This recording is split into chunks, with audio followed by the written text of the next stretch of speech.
Bapak punya masalah di kantor, Pak. Macam-macam tuh kan.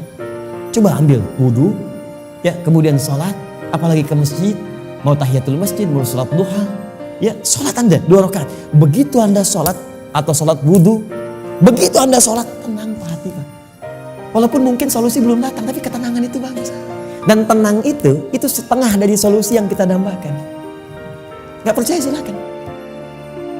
Ketika hamba sampai pada kalimat Iyyaka na'budu, ya Allah, kepadamu saja, untukmu saja. Perhatikan cara menerjemahkannya. Kami beribadah, maksudnya kami jadikan semua aktivitas kami sebagai ibadah hanya kepadamu saja. Sholat kami hanya untukmu, puasa kami hanya untukmu, bekerja pun kami niatkan mendapat ridhamu, tidur pun kami niatkan mendapat ridhamu. Makanya sebelum tidur kita ada doanya, kan? Jika Anda benar mengucapkan kalimat ini, Iyyaka na'budu, dan kita praktekkan dalam hidup, perhatikan, wa iyyaka nasta'in, ya Allah, saya seorang hamba yang pasti punya persoalan dan butuh pertolonganmu.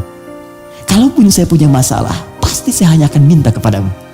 Lihat jawabannya, hadza baini wa baina abdi. Langsung dijawab oleh Allah tuntas. Ini perjanjian antara aku dengan hambaku. Wali abdi, kalau hambaku benar komitmen dengan perkataannya, mengerjakan semua aktivitas sebagai ibadah kepadaku, masalah apapun yang dia minta, aku akan kabulkan.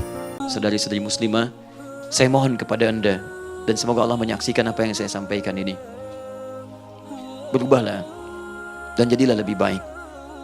Jadikanlah Allah mencintai Anda dengan cara menaati apa yang Allah kemudian perintahkan kepada Anda. Jika cinta Allah sudah Anda dapatkan, maka kemudahan dalam kehidupan akan Anda raih.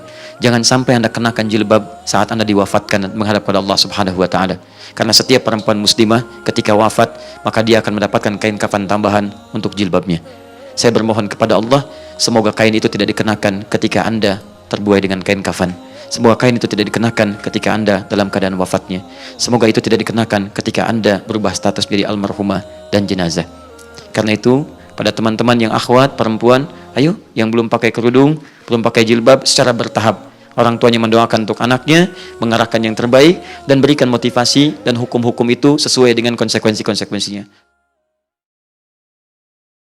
Ada orang yang pernah larut dalam maksiat dan sebagainya, kemudian di akhir hidupnya dia mengatakan, ilahi lastu lil firdausi ahla wala aqwa 'ala an-naril jahim fahabli taubatan waghfir dhunubi fa innaka ghafirudz dzambil 'azim. Masya Allah, ya Allah.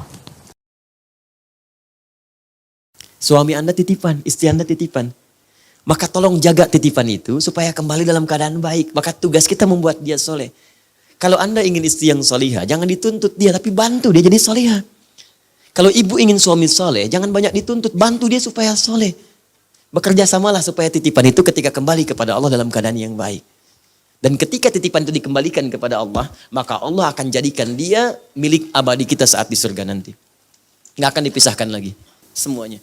Tapi jangan sampai terjadi satu berteriak di neraka karena tak sanggup kita selamatkan pada saat itu. Apa ibu tega melihat anak yang sekarang telah dikandung, dilahirkan, digendong, disayang-sayang, lucu dia, lantas suatu saat berteriak minta panggil mamanya, mama, mama, ummi, dan Anda nggak bisa bantu dia. Karena itu anak berbakti pada orang tua berbakti pada anak, muliakan semuanya itu. Insya Allah Allah berikan kemuliaan pada kita semua. Ya, kan ampunan Allah itu yang paling diharapkan. Yang paling diharapkan dari segalanya, ya. Bahkan seluruh hamba itu ingin menukar dengan apapun demi mengharapkan ampunan Allah Subhanahu wa Ta'ala. Betapa banyak orang-orang datang kepada orang soleh, kepada ulama, kalau di era Nabi kepada Rasulullah untuk didoakan supaya diampuni Allah. Betapa banyak orang diharapkan mendoakan bagi ya keluarga yang telah meninggal duluan supaya diampuni dosanya, dan itu kan harapan yang tinggi.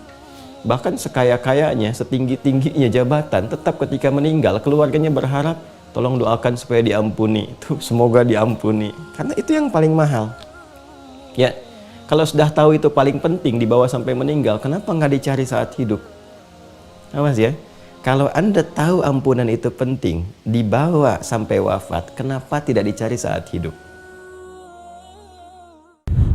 Jadi tubuh kita ini tercipta berdasarkan maslahat yang kadarnya telah diukur dengan presisi yang sangat sempurna. Tercipta oleh Allah Subhanahu wa Ta'ala, diciptakan oleh Allah berdasarkan maslahat aktivitas yang akan kita tenun. Jadi antara keadaan fisik kita, kesempurnaan diri kita itu sesuai ya dengan berbagai aktivitas yang mampu kita lakukan dalam berkehidupan. Karena itu disebutkan insan. Oleh karena itu nanti dilarang merubah tampilan-tampilan fisik yang tidak dibenarkan petunjuknya oleh syariat. Ya, pada keadaan-keadaan yang tidak dibenarkan oleh syariat. Karena apa yang tercipta dari fisik kita ini sudah sesuai dengan maslahat hidup kita untuk mengerjakan berbagai aktivitas dalam menyukseskan misi ini. Karena itu nggak boleh sembarangan merubah tampilan-tampilan fisik. Operasi-operasi tertentu, merubah tampilan di wajah, bagian-bagian tubuh dan sebagainya. Jangan lakukan. Nah, itu termasuk nanti bagian dari was-was yang diberikan oleh setan.